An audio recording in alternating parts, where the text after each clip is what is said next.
Winston Churchill, he of tough quotes, once said that Russia was a riddle wrapped in a mystery, hidden in an enigma. Today, we mark the first anniversary of the handshake. And Winston Churchill could as well have been talking about our handshake.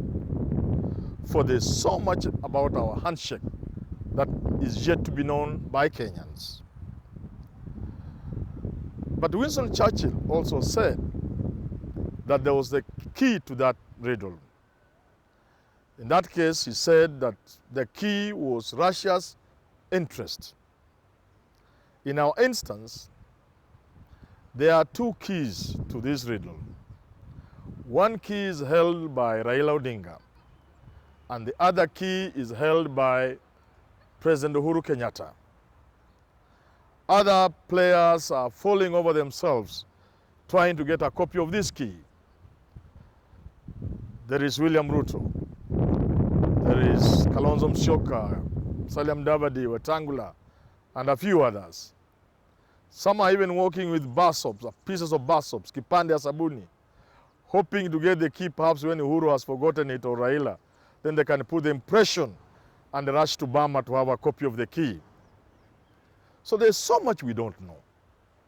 In this riddle, to make the matters worse, there is Raila Odinga, a key player, who is himself an enigma, making it even all the more difficult to understand this handshake.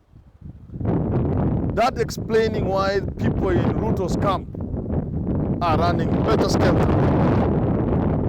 They are kind of confused, angry at the same time. There is so much we don't understand. There's a lot of mystery about this handshake. We have always known, for example, Raila is a powerful man. But Raila seems to be enjoying very formal state power. How do you explain Raila hosting ministers, governors at Capitol Hill? The kind of functions and events that take place at his current home. One might be forgiven if he thought Capitol Hill has become an extension of Harambee House. So there's so much we don't know. But there's one thing I do know. That today we are supposed to be celebrating this handshake, given that it brought peace and tranquility.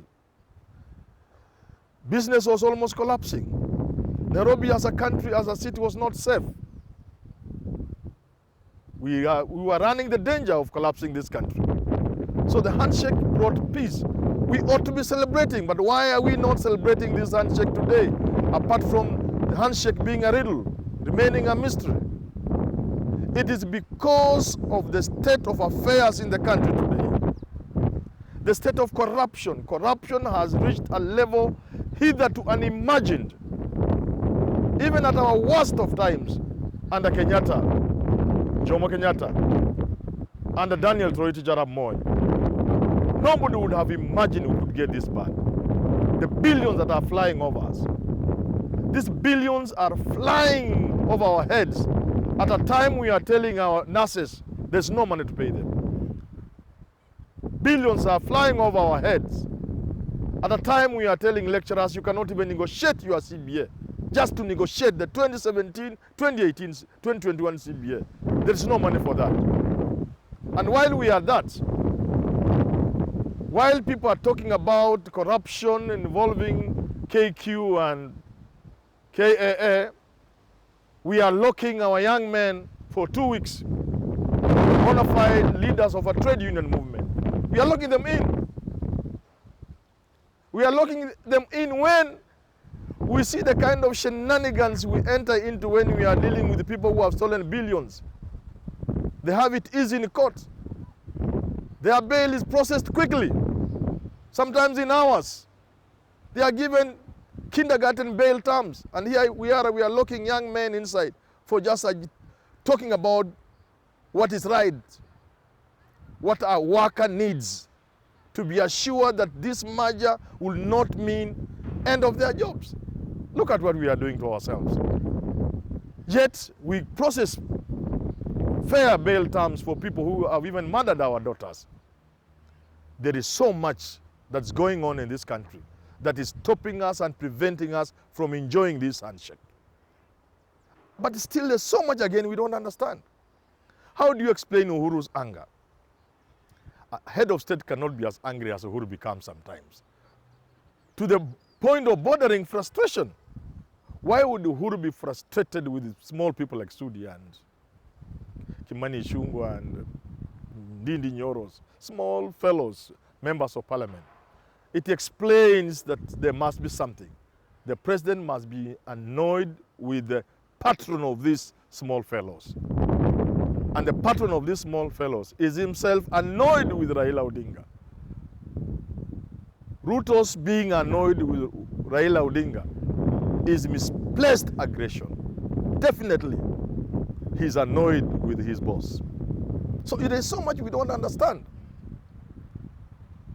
Raila's anger also, directed at Ruto, we don't understand it. For heaven's sake, Ruto is the deputy president of this country. Why would Raila hit William Ruto below the belt? There's so much we don't understand that's going on.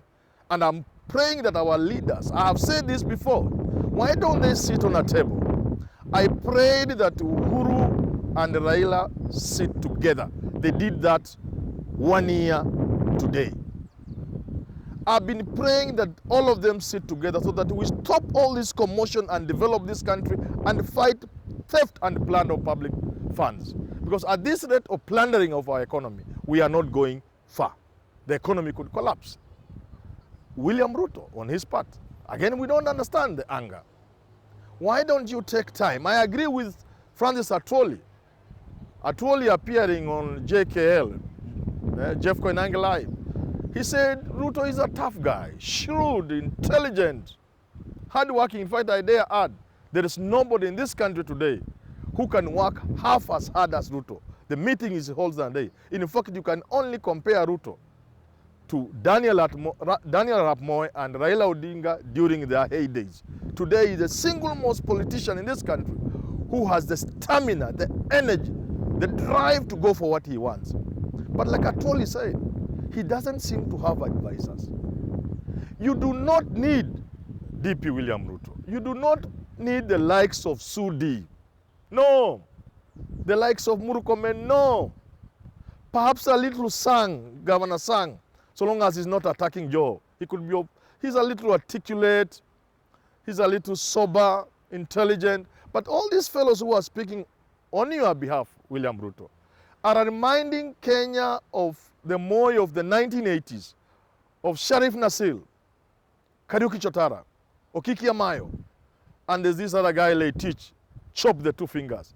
Those days are over, so you do not need such a sycophantic thugs to advance your cause. You'll fail, William Ruto, yet you are capable of doing well.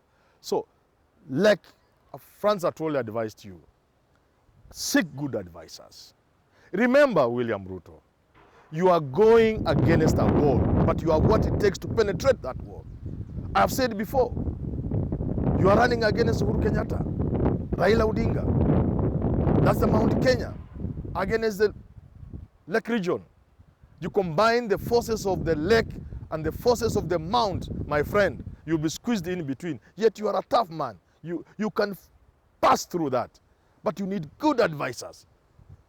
You cannot do that through the people you are working with. Not when you must reckon with the two big communities, plus workers of this country, if they listen to their boss, Francis Atwoli.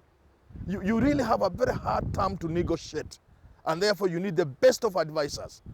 The best of advisors, so that as these people dribble the ball, you can fail one of them, and then another, and then another, and before they know what you are doing, what you are doing, you could score the goal. But do remember, and this is generally speaking, really honest and it's true, that if Ruto is going against the handshake, it's going to be an uphill task. Some would say he will be dead on arrival. But on this anniversary day,